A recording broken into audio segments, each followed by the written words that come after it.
Está con nosotros el consejero nacional electoral, Ukip Espadas, que tiene pues ya gran experiencia en este tema y además está ahorita en el cargo, así que lo hace protagonista de todo esto que estamos haciendo en política. ¿Cómo estás, Ukip? Hola, Ukip. ¿Qué tal, René? Pues acá con el gusto de estar contigo. Qué bueno.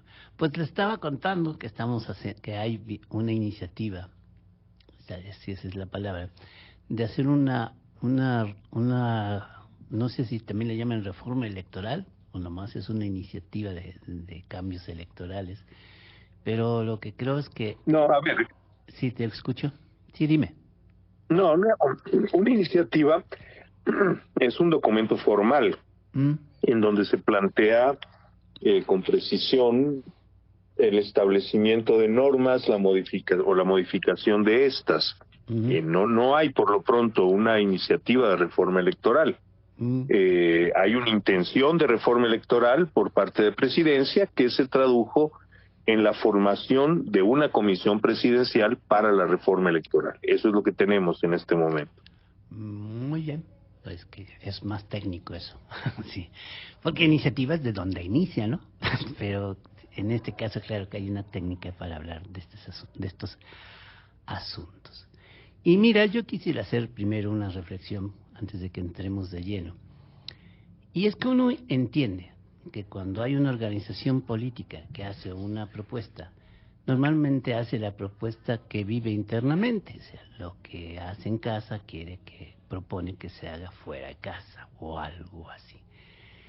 El caso es que esta propuesta, como le llamemos, eh, pues escoge sus candidaturas con tómbola, encuestas, con algo que se llaman acciones afirmativas también, y considero, pero no solo por el partido oficial, sino en términos generales, que lo que nos hace mucha falta es una filosofía profunda que nos haga sentir, entender, que comprendemos de lo que es democracia.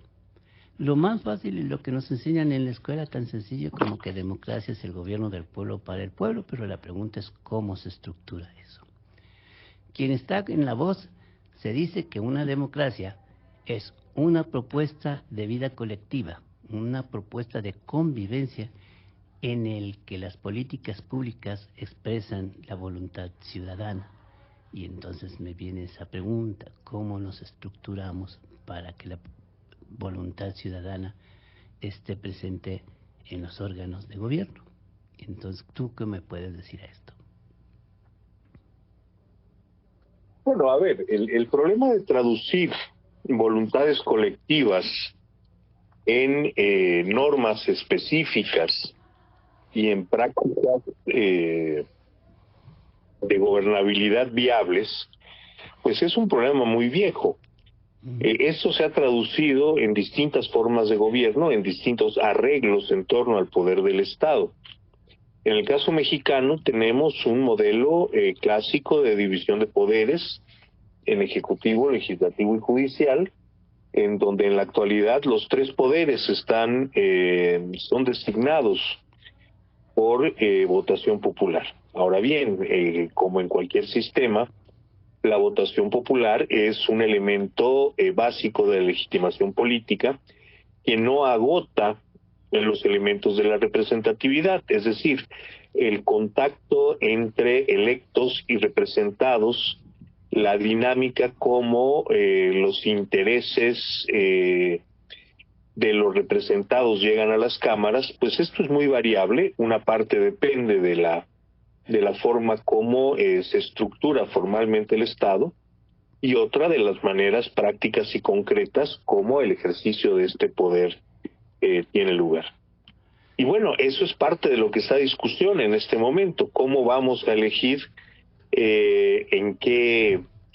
cuál debe ser la lógica general de conformación de la representación popular y de la representación de la federación, es decir, de las dos cámaras del Congreso de la Unión, y la manera como, entre otras cosas, los partidos deben actuar en estos procesos, los órganos electorales que los deben conducir, y en general los alcances de la participación ciudadana en los procesos electorales mexicanos. Eso es lo que se abre a la discusión con este anuncio de una potencial iniciativa de reforma electoral. Uh-huh. Uno entiende que lo que está al centro son principios de cómo entendemos cómo debe ser la armonía entre los ciudadanos, entre los mexicanos en este caso, para que efectivamente nuestro voto cuente. Y me parece muy importante hacer hincapié esto, para que nuestro voto cuente.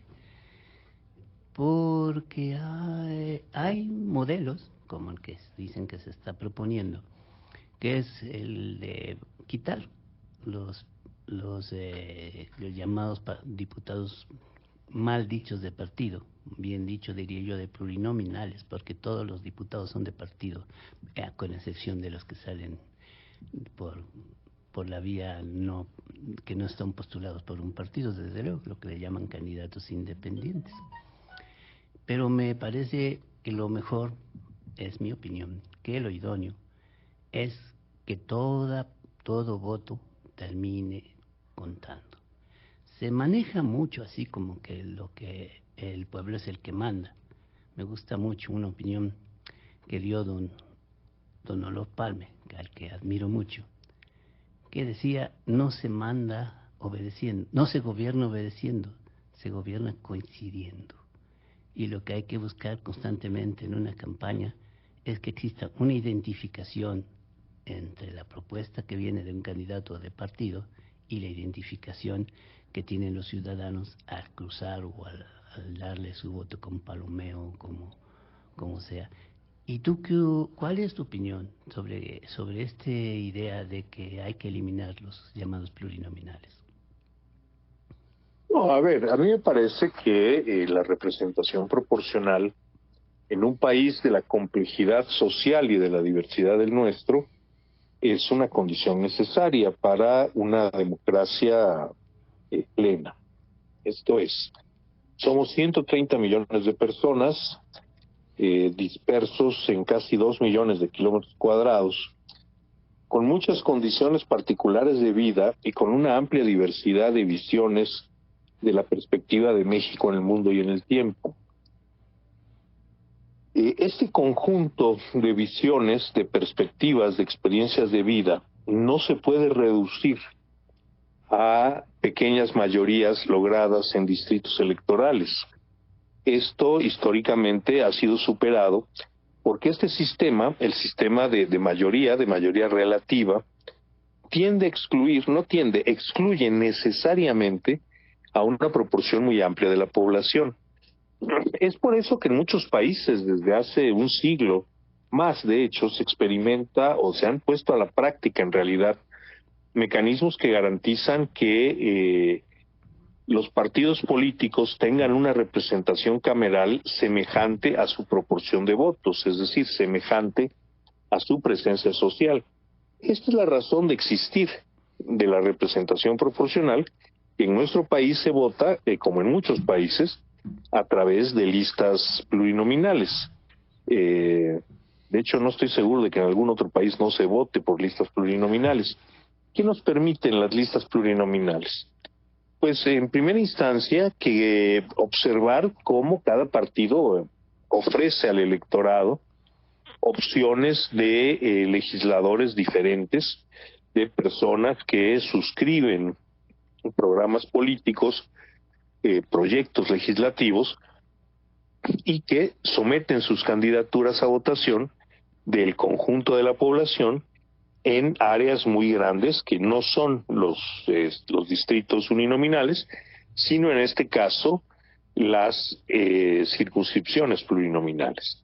Esto en principio genera niveles de consenso más en áreas más amplias, niveles más amplios, cosas que pueden atraer al electorado más allá de las necesidades muy específicas de cada pequeño distrito electoral.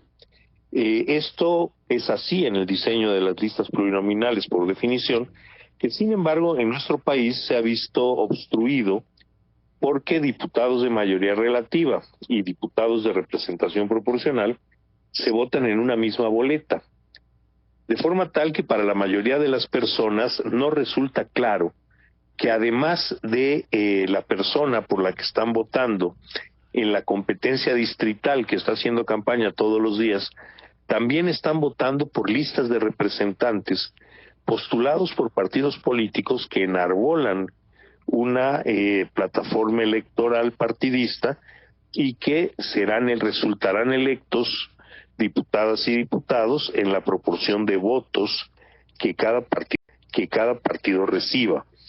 Me parece que aquí hay que hacer varias cosas. Lo primero es que cada ciudadano debe tener el derecho de el votar distinto en elecciones distintas. Es decir, no hay razón por la que mi libertad para votar para la representación proporcional y para la mayoría relativa de manera diferenciada, es decir, por partidos distintos en cada vía, no hay razón legal ni coherente con un sistema democrático que justifique que se tenga que votar en una sola boleta. Pero esa es la razón por la que la elección de representación proporcional en listas plurinominales pasa inadvertida. Esto no era así originalmente cuando se estableció la representación proporcional en las elecciones de 1979, 1982 y 1985. Los diputados de mayoría relativa y de representación proporcional se votaban en boletas separadas, de forma tal que obedecían a campañas distintas, una campaña hecha para pequeños territorios para ganar las mayorías relativas en los distritos y campañas a nivel general, a nivel nacional, postulando las grandes propuestas legislativas de los distintos partidos y atrayendo a través de las candidaturas de las listas plurinominales votantes que estuvieran de acuerdo, que simpatizaran con estas propuestas amplias de los partidos políticos. En este escenario, los partidos políticos tendían a postular a grandes figuras en estas listas plurinominales que eran, pues por un lado, las que tenían la capacidad de atraer el voto popular a nivel amplio y por otro lado eran la garantía hacia los electores de qué figuras iban a acceder a la Cámara de Diputados si recibían el voto para ese partido. Me parece que a nivel, insisto, hablando de principios, un diputado no representa un espacio físico. No encuentro el sentido de que exista un distrito electoral, que de aquí para acá me representes porque ahí vivo.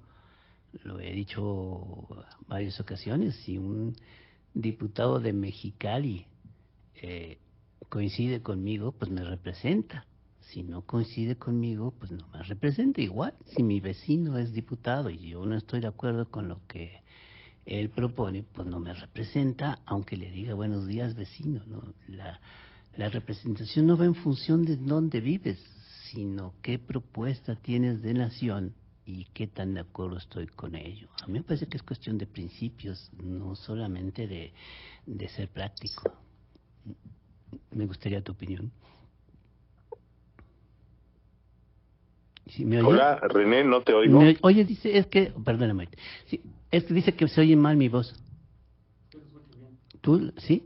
No sé qué sea, Eukip, si ya leí tu mensaje de que no. Ahora te oigo un poco mejor, tal vez acercaste el micrófono. Sí, acerqué el micrófono y voy a hablar más fuerte. Pero sí me escuchaste que estaba diciendo que a mi entender... Sí, entendí tu argumento. Sí. A ver, tienes razón, hasta cierto punto me parece.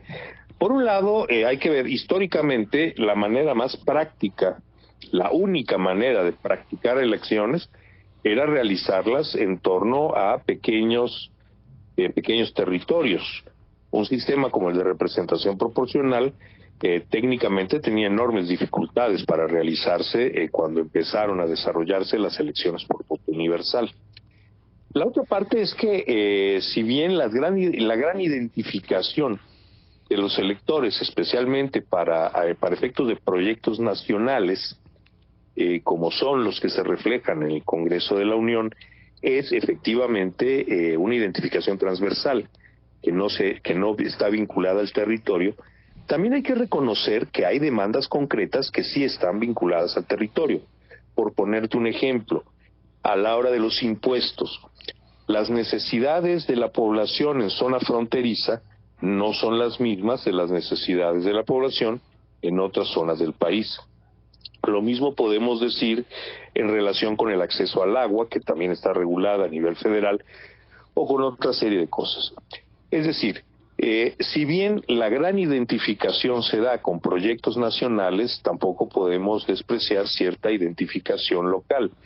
Por eso me parece que podríamos tener un sistema mixto que en donde una parte de los diputados se eligieran en los estados, también al interior de cada estado por representación proporcional en listas plurinominales, complementado con listas nacionales en que se votaran también más allá del área de un estado. Esto es, si recuerdas cómo venía, por ejemplo, la propuesta del Plan A de Andrés Manuel para la elección de diputados federales, a mí me parece que esa propuesta, complementada con listas nacionales, nos daría un sistema pues muy eficiente para lograr la representación de las diversas tendencias políticas, convicciones políticas y preferencias electorales y programáticas. En todo caso, me parece que lo fundamental es que hay una representación adecuada, es decir, que lo que existe en la sociedad se transmita con bastante precisión a lo que se representa en el Congreso, y que esta representación sea lo suficientemente amplia para poder reflejar la enorme diversidad política y cultural de nuestro país. Pero para eso están los diputados locales y también están los senadores.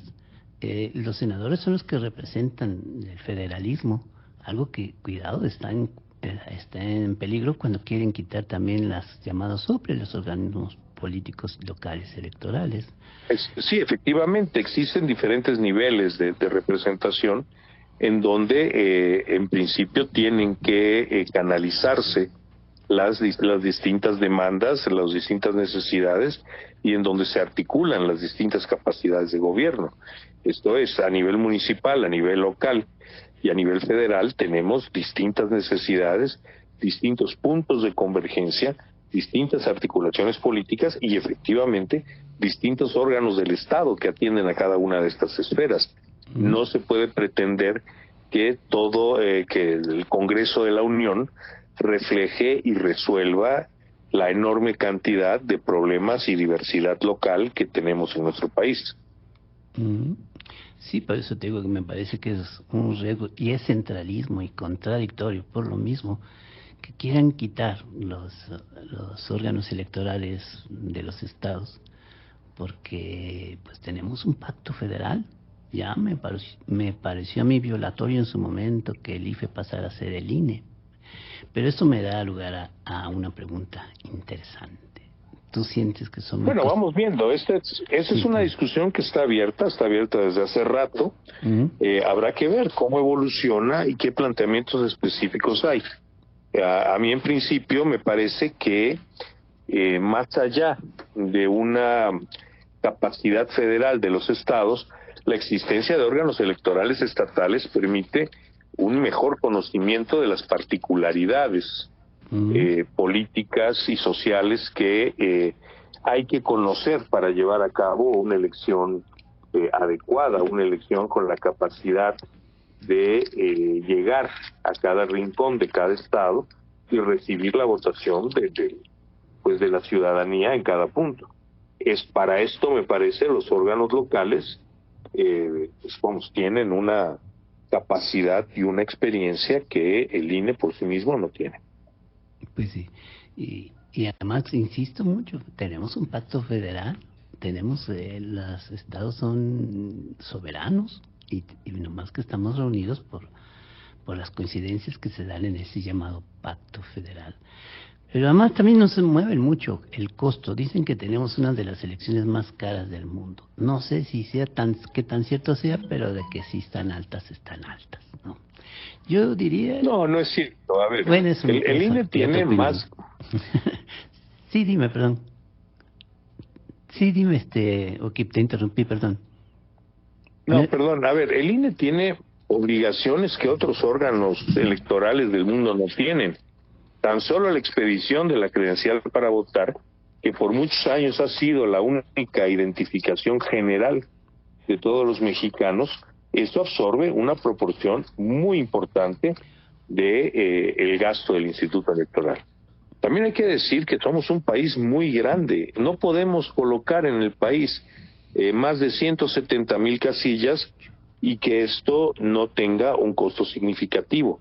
Tenemos además que recordar que no estamos hablando de un sistema electoral que se haya forjado en el vacío.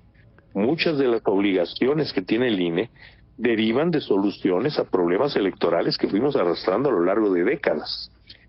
Por ejemplo, para garantizar la imparcialidad de los funcionarios de casilla, es necesario hacer un complejo procedimiento que incluye dos mecanismos de selección aleatoria, gracias a lo cual efectivamente hemos logrado que los funcionarios de casilla sean personas ajenas al control de ningún partido político, de ningún órgano de gobierno. Eso fue una condición indispensable para lograr elecciones transparentes y democráticas en nuestro país. Otro tanto tengo que decir de la credencial para votar. La credencial para votar tiene una gran cantidad de candados de seguridad que están allá no porque a alguien en su paranoia se le ocurriera, sino porque hace 40 años los electores corporativizados por el gobierno tenían 10, 15 y 20 casillas y el día de credenciales, y el día de la elección votaban 10, 15 y 20 veces.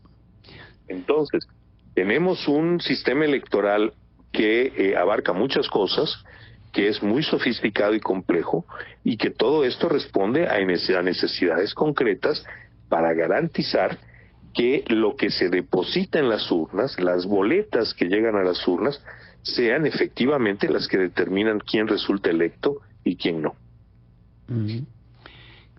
Mi propuesta es que se dividan en 4 circunscripciones, ¿me oyes mejor? Y que pues sean 100 candidatos por cada circunscripción y que sean 400 diputados. Pero de entrada el hecho de que en vez de que sean 300 distritos electorales, tengamos 300 multiplicadas por cada partido político, tantas campañas, pues nos concentremos en las campañas de los partidos políticos, en su propuesta, en su diagnóstico y desde luego en sus principios. Y así nos evitamos tanta campaña, que si es que el tema es lo caro que son las elecciones, en el entendimiento de que una mala democracia o un autoritarismo, claro, siempre será más caro que lo que gastemos en buscar que la voluntad ciudadana esté presente en las políticas públicas. Hay cosas como eso de que cada diputado tiene además su casa, la casa del diputado de gestión, cuando me parece que partimos de una equivocación. Un diputado no es un gestor. Y sobre todo yo ya tuve la experiencia de haber sido asesor de diputados en 3, 4 ocasiones, no en 3. Y lo que más nos pedían era cuestiones que te resuelve la alcaldía, no el diputado. Por ejemplo, ese gasto se me hace innecesario. Y insisto, ¿para qué? Eso de que haces campaña por 3 meses y ya la gente te conoce, porque lo importante es que la gente te conozca, pues me parece que no es para hacerse lo que le llaman baños populares, las campañas, sino que los partidos y las personas que lo conforman, pues tienen que hacer campaña todo el tiempo, aumentarla si tú quieres cuando se acerque el proyecto electoral, pero no son esos baños de pueblo lo que te va a decidir que ya conoces al candidato que se está proponiendo de manera distrital, y sobre todo que se presta a que se busquen gentes que tienen una popularidad pero fuera del conocimiento político, porque boxean, porque cantan porque juegan fútbol, porque controlan puestos en los mercados públicos o en los mercados de la calle, y entonces se pierde lo que es muy importante, que entendemos cómo debe ser la política. ¿No crees que podría ser esa una fórmula de bajar el costo? ¿Ayer? A ver, yo no creo que el problema de la representación transite por un problema de costo. Es decir, plantear que mejor mientras menos diputados porque sale más barato. Yo creo que no hay diputado más caro que el que no hace su tarea, independientemente de que en el total sean muchos o pocos. También es verdad lo que señalas, es decir, necesitamos rediseñar nuestro sistema electoral para que lo que estimule el voto no sea la oferta de solución a necesidades concretas que están fuera del quehacer de los diputados. A los diputados no les corresponde pavimentar calles, llevar medicinas, lograr servicios municipales para los representados. Eso efectivamente corresponde a los gobiernos municipales o a los gobiernos estatales, o en todo caso al Poder Ejecutivo Federal. La función fundamental de los diputados es legislar. Sin embargo, en la disputa electoral esto ha quedado muy atrás. Las campañas por programas legislativos han quedado borradas ante la tumultuosa oferta de solución a programas completos a través de la gestión. Yo creo que hay que discutir cuáles deben ser los alcances de la gestión que un diputado federal pueda hacer o que un diputado local pueda y deba hacer. Recordemos que hay una peligrosa frontera muy delicada entre la gestión y el tráfico de influencias. Es decir, la gente tiene derecho a ciertos servicios públicos, tiene derecho a acceder a ciertas obras del gobierno, independientemente de quién sea su diputado o por qué partido haya votado.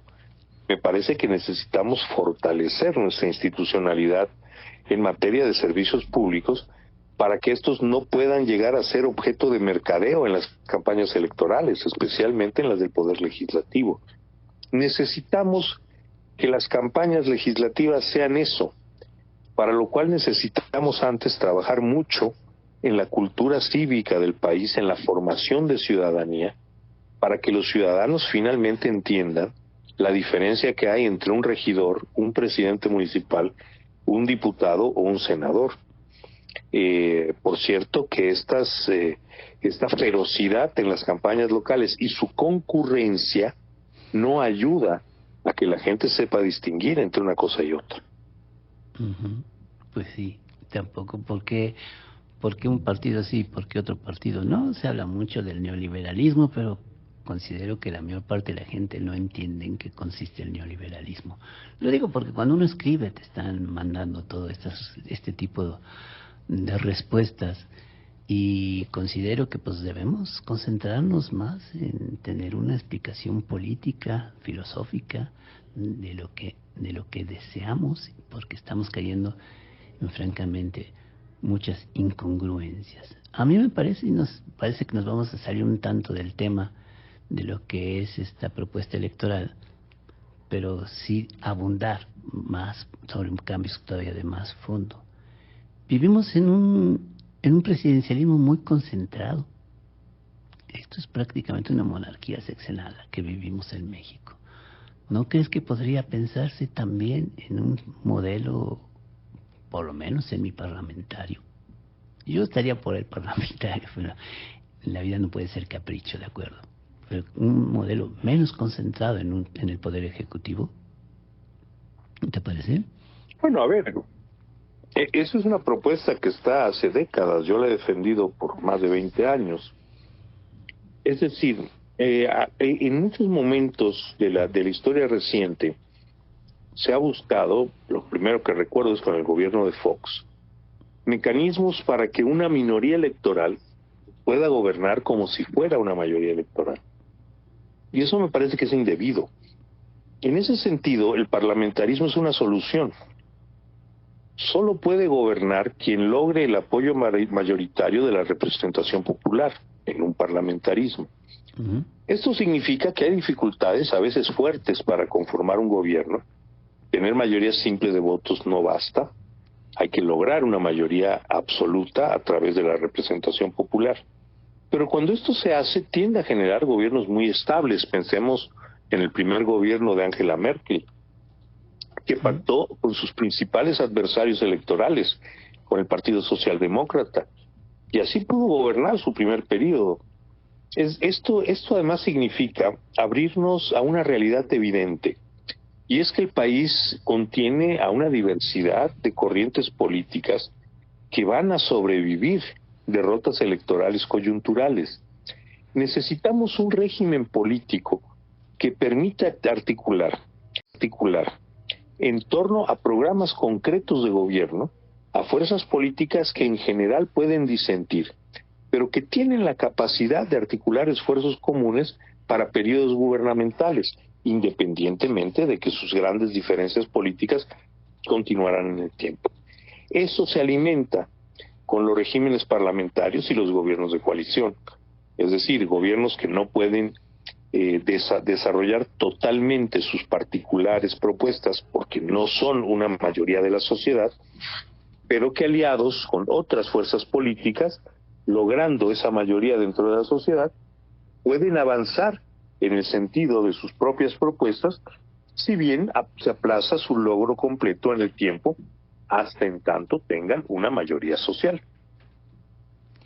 Sí, e incluso yo precisamente voy a aprovechar para hablar un poco de cine, que hacemos en el programa. No he ido al Cine Tonalá, pero fui a la Cineteca porque están haciendo una semana de cine italiano y hicieron uno sobre el Berenguer, creo que se apellida el que fue presidente el cargo más importante del Partido Comunista Italiano, que llegó a tener el 47% de los votos, imagínate, y que estaban precisamente en hacer una coalición que parecía como imposible, la coalición entre la Democracia Cristiana y el Partido Comunista, cuando las Brigadas Rojas asesinaron al tipo Tomás Moro, que se llamaba, y ya no se pudo hacer. Pero lo menciono porque les recomiendo que vayan a ver este cine italiano que está muy bueno, y porque me viene a la memoria que en la Italia, cuando no había un acuerdo entre los partidos para que hubiera un primer ministro, pues de todos modos funcionaba, y funcionaba porque estaban muy bien las comunidades, en nuestro caso los municipios, o las alcaldías, ¿no? Por eso el miedo que tiene mucha gente de la inestabilidad, pero da mayor estabilidad a la larga, que podamos ceder en nuestros programas, que no se vuelvan los programas capricho, no es un asunto de un volado, no es todo o nada, o aplico todo lo que yo quiero, como yo quiero, sino entender que hay otras propuestas que son por lo menos con algunas similitudes que nos permitan por dar gobierno en algo que desde el principio insistí. Lo importante es que todo voto cuente, y me voy a meter y te voy a meter en algún asunto no fácil de resolver, pero me parece que las llamadas acciones afirmativas pues nos quitan eso de que el voto cuente. Finalmente, si tú votas por un hombre o una mujer y, como suele suceder, no están empatados, pero tienen que ser mitad y mitad, entonces yo no sé ni en dónde queda tu voto. A mí me parece que democrático es participar en paridad de condiciones, ya no democrático es que por fuerza se tenga que dar un resultado paritario. Me gustaría tu opinión.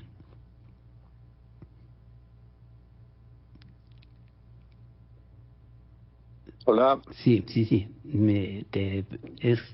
me oyes? Hola. Sí, hola. ¿No me oyes? Muy mal, René. Me quedé en las acciones afirmativas. Sí. Pues a ver, uno de los grandes problemas que tienen estas acciones afirmativas es que fueron una imposición de autoridad sin establecer mecanismos democráticos para que los propios partidos designaran a quienes iban a ver beneficiados de estas acciones afirmativas. No hablo nada más de la paridad, sino de pues las acciones afirmativas para personas LGBT, pueblos originarios, afrodescendientes, residentes en el extranjero y personas con discapacidad.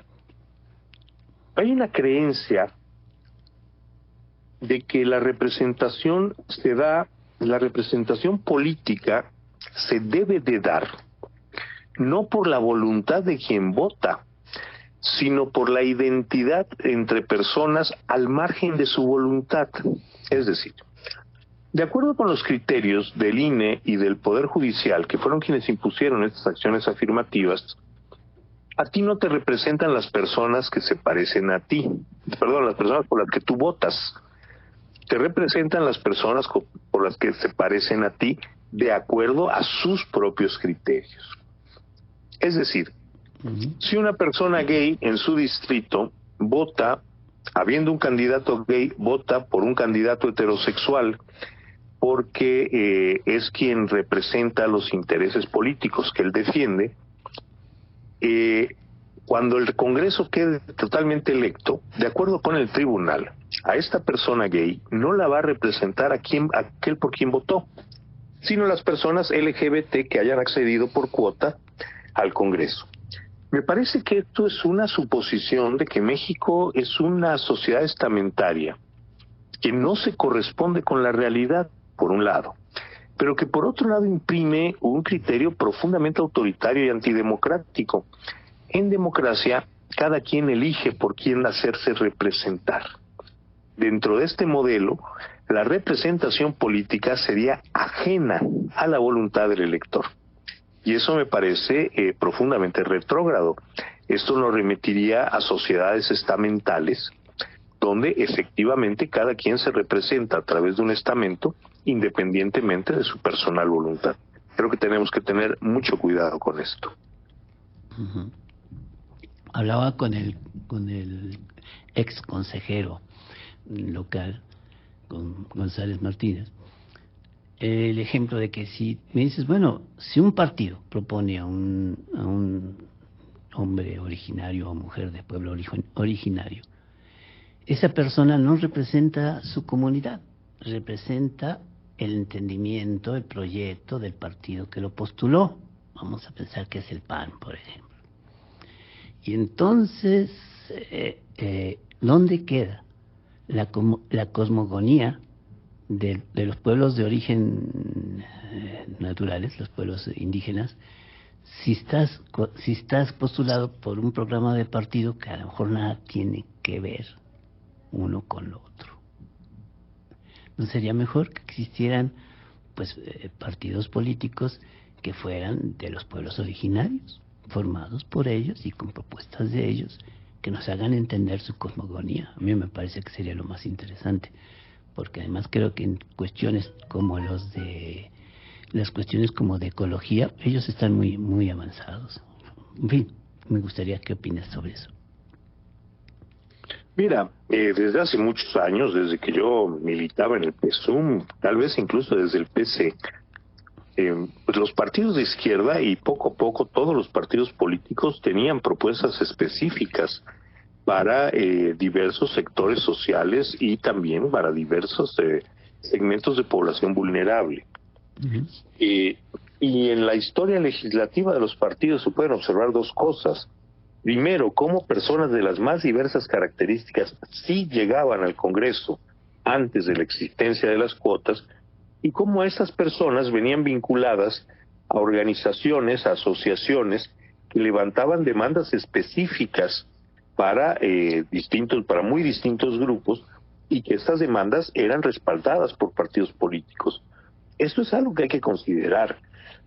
Esto es, esta idea, yo no sé si ingenua o perversa, de que basta con la presencia de alguien de ciertas características para considerar que se ha limitado la vulneración o la discriminación hasta cierto segmento de población, es absolutamente falso.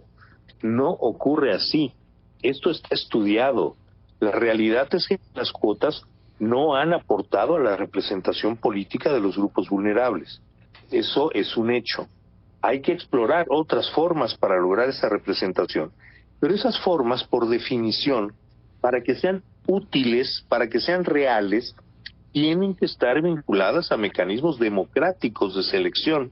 Es decir, mientras las personas de los grupos vulnerables no se vean identificadas con quien los representa, esto no va a ser otra cosa que una simulación. Y los verdaderos intereses y necesidades de estos segmentos de población seguirán al margen del quehacer legislativo. Pues me parece muy bien, me parece que has aportado mucho al pensamiento, porque yo insisto en que no te representan por el físico que tienes, sino por la propuesta política que ofreces. Y me parece que hay que continuar con eso, poner al centro la propuesta política. Y me da mucho gusto estar contigo. Lamento que parece ser que no está muy bien el sonido, y aprovecho para... No, me da mucho trabajo oírte, René. Sí, ya me dijiste. Lo lamento, pero estamos estrenando además compañero operador, pero no creo que sea su culpa. Aquí sí se oye bien y yo te oigo bien. Pero bueno, pues nos despedimos. Muchas gracias. Agradezco de manera especial que siempre atiendes a mis propuestas de entrevistas. Sé que estás muy ocupado con, precisamente te has hecho como muy famoso últimamente, te entrevistan continuamente. Y agradezco el espacio que le das a la Orquesta Filosófica. Sí, al contrario, René, yo te agradezco mucho este espacio y poder conversar con tu público. Pues muchas gracias y un abrazo desde acá. Abrazo. Pues bueno, tengo un compromiso además que a veces me pena que se me pasa, pero hoy no se me va a pasar.